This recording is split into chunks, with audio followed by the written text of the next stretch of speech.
Let me start off by acknowledging what I think all of you already know, and that is the views that many here at Liberty University have, and I, on a number of important issues are very, very different.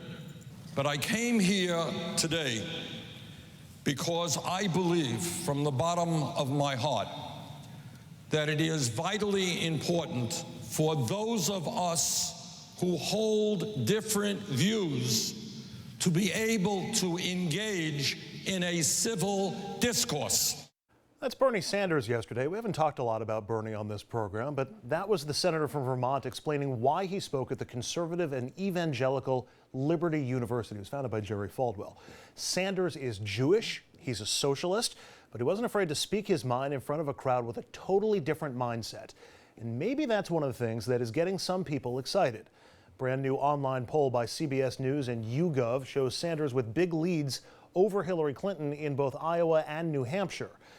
A lot of questions now. Is he starting to become a legitimate threat to Hillary Clinton? Is he electable if we get to a general election? But I want to start with why he went to Liberty in the first place. We're so used to politicians only doing things that can win them votes, and I don't think there's a vote that he could have won in that audience yesterday. Michael, why did he go to Liberty? Well, we're here talking about it. That's exactly why, so that he could break through and get attention. And I would say, since you reminded everyone he's a Jewish socialist, Happy New Year. Everyone should have a happy and healthy 5776, so start changing the date when you write out checks. But because we're talking about it, because it's a way to break through, and it's a way, and it's been so frustrating for so many people. If you read The Nation, it's a sort of far left newspaper, if you follow online media and you read the sort of news aggregators, Sanders supporters are incredibly frustrated because Trump's getting all the attention. And you could call him the Trump of the left. So why are people paying attention to him? Now, he's not. That does Bernie Sanders a disservice to make the comparison. But we're here talking about it, and it's making news, and people are reminding.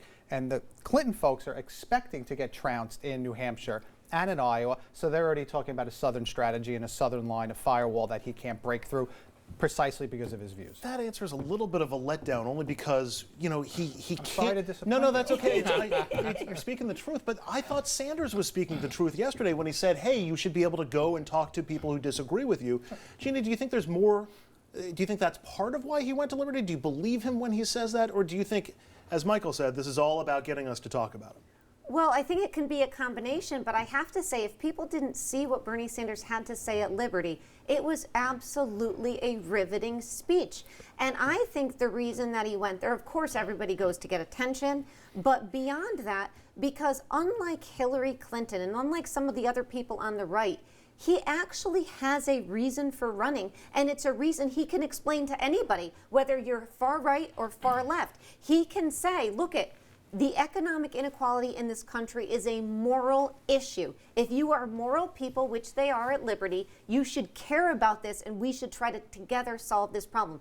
You ask Hillary Clinton why she's running for president, you're not going to get an answer like that. So to me, I thought it was a brilliant strategy, not only for the attention. It underscores how cautious the Clinton campaign needs to be when he just gets to go there and be authentic. And be authentic. And, why is she running? Well, I'm sure there's a reason. I like Hillary Clinton, but he can say to anybody, this is why I'm running. I have a moral imperative for running, and I defy anybody to attack me on that. And you saw that audience. They were riveted to his message. It was an absolutely astounding speech. They don't agree with him on everything, but they agree that he knows what he's saying and he means what he says, and that is something important. Dominic, I'm going to get very far ahead of ourselves right now. Let's pass the primaries. Let's go all the way to a general election. Okay, general election. I have long said Bernie Sanders can't win a general election for no other reason than he's a... But Mr. Whitman, I thought you said the general election. Yeah.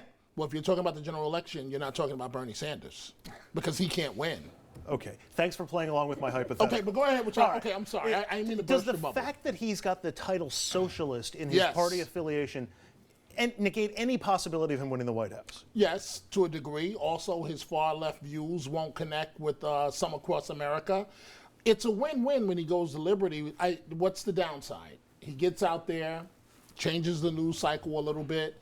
His populist message connects. Maybe not as much before that crowd, but I just don't see a scenario besides a few token victories which can be major momentum builders. Iowa, New Hampshire. Where does it go from there? If Trump is the candidate on is the Republican candidate and Bernie Sanders is the Democratic candidate, it is possible we see Sanders prevail, with the idea that, and I defer to the professional academic, that we have some sort of European style, like he has the label of socialist, like democratic socialist, or, it's the way they do, but then they govern from the center and they're basically sort of market Republicans. But right? would Or market lower Democrats. information voters be able to make that distinction? Or Jeannie, would they not be able to look past the word socialist, which is such a red letter, in more ways than one, word in this country when it comes to politics?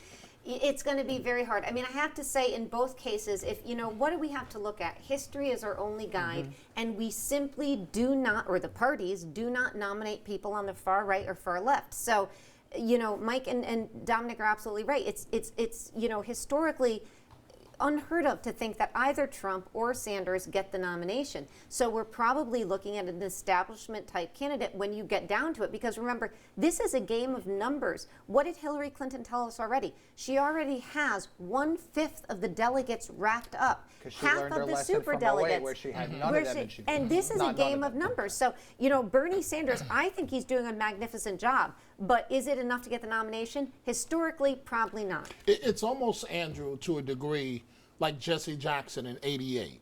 I remember traveling with Jesse all around the country. He ignited crowds. He pulled out thousands, all white communities in Michigan and so on. I think, as a matter of fact, he won Michigan in the primary against Dukakis.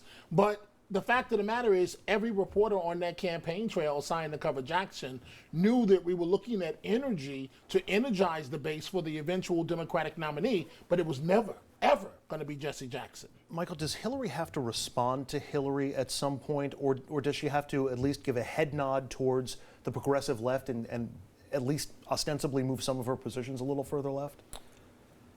Yes, she has to give some sort of recognition to Sanders, but I would say no more so than you need to give to de Blasio or Elizabeth Warren. I think she could sort of encapsulate all those things and have one But de subsume the Blasio and other. Elizabeth Warren aren't running for president. No, but you're talking about the far left of the party, the Progressive Party, and we had Governor Cuomo and Vice President Biden doing this $15 an hour minimum wage piece. So it is shifting, and she needs to, the old saying, if a mob is running out of town, get to the head of it and call it a parade instead. She has yet to figure out how to get to the front of that. She's still somewhere in there or sitting on the sides trying to figure out what this looks like.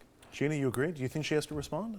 I think she has to respond, but what I really think she has to do is I think she has to embrace who she is. We all know who she is. We all know what her gifts are and her strengths are and what they're not. And what's perplexing to me is this campaign seems like 2007 to keep trying to make her something that she's not. And that turns people off. So I'd much rather see her say, hey, listen, I'm not warm and fuzzy, but I'm a really freaking good manager, and I can execute the laws, and I'll do it faithfully. And people would say, okay, yeah, we don't need a mother in the White House. What we need is a leader, and you may be it. So to me, I think it's got to be authentic, if nothing else. We're having this conversation. We haven't talked about a Biden candidacy. Because would Absolutely. Biden be better positioned to subsume Sanders supporters and have that conversation pointing to the accomplishments he has helped create in the White House, rather than your accomplishments as Secretary of State are not left or right. You're executing the White House's foreign policy. But Biden can lay claim to worker protection, minimum wage increases, a recovering economy, things like that, in a way Hillary can. All right, let's take our next break. When we come back, Donald Trump, Ben Carson, Bernie Sanders, they seem so different, but they have something in common. And that special something explains a lot about this presidential race. The question is, what is it? Or maybe a better question, what is going on in this election? We'll get to that next.